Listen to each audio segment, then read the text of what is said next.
Hello friends.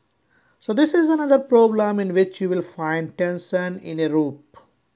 So in this case you have a block, this block, and the weight of this block is given, that is 100 kg, and this block is attached to two ropes. So this is the rope number 1 and this is rope number 2, and this is inclined at angle of 60 degree from the horizontal. So this is the horizontal line.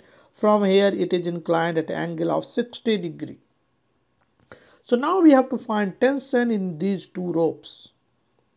If you remember in the previous videos I said, if you have to find tension in the rope, direction of tension, then you consider rope as a imaginary spring. So in your mind you imagine that this rope is nothing but a spring.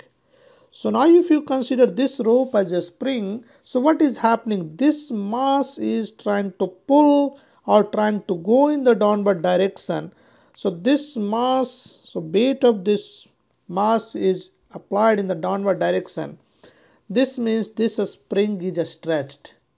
So if this spring is stretched, this means this spring has a tendency to pull this block in the upward direction.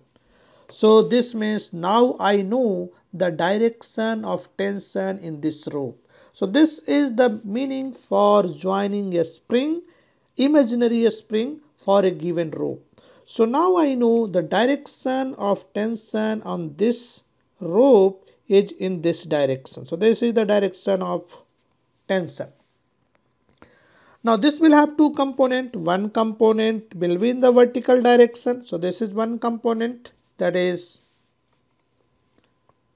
so this, let's call this is T1. So this will be, this angle is 60 degree. So this will be T1 sine theta, because in this direction this will be T1 cos 60 degree.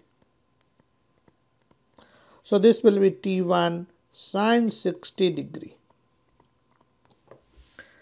Now similarly, since on this block there is a force that is acting in this direction, you can consider on this rope there is a tension force that will act in this direction, because this mass has to balance. So on this block, in this rope, there is a tension that is acting in this direction. So let us call this tension as T2. So I don't have to take component, and what are the forces that is acting on this block? Mass times z, that is acting in the downward direction, that is 100 times z. So let us write mz. Now since this block is in equilibrium, we can write forces along the x direction is equals to 0. Sum of the forces along the x direction is equals to 0, and sum of the forces along the y direction is equals to 0. So we have two unknowns. What are the unknowns? T1 and T2, and we can write two equations to solve these unknowns. So let us write sum of the forces along the x direction is equals to 0.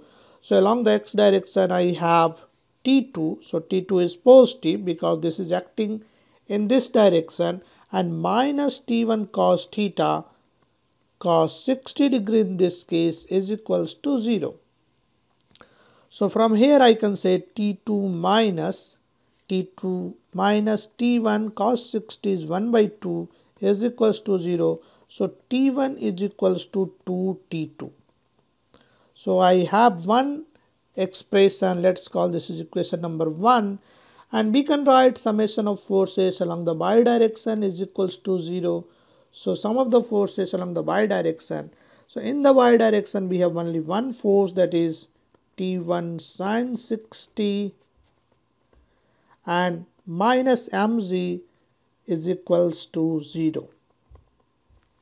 So from here I can say T1 sine 60 is nothing but root 3 by 2 is equals to mz. So I can say T1 is equals to 2 mz by root 3. Now I know the mass, that is 100 kg, so we can calculate T1 is equals to 2 times 100, and let's take z is 10 meter per second square divided by root 3. So this will be 2000 divided by root 3 Newton.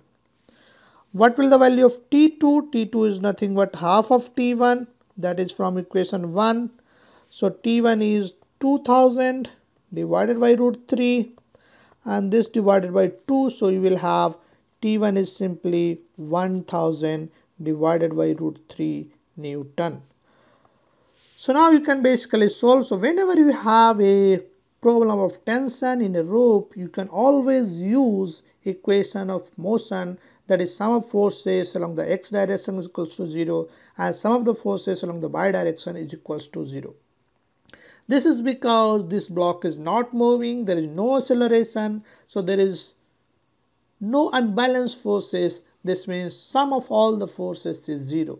If you have a 3 dimension, then you can write sum of the forces along the x direction is equals to 0, sum of the forces along the y direction is equals to 0 and sum of the forces along the z direction is equals to 0. So if you have a 3-dimensional problem, you will have to apply 3 equations and in that case you can solve 3 unknowns. So I hope you enjoyed this video, and if you enjoy, please share with your friends and like and subscribe to my channel. Thank you.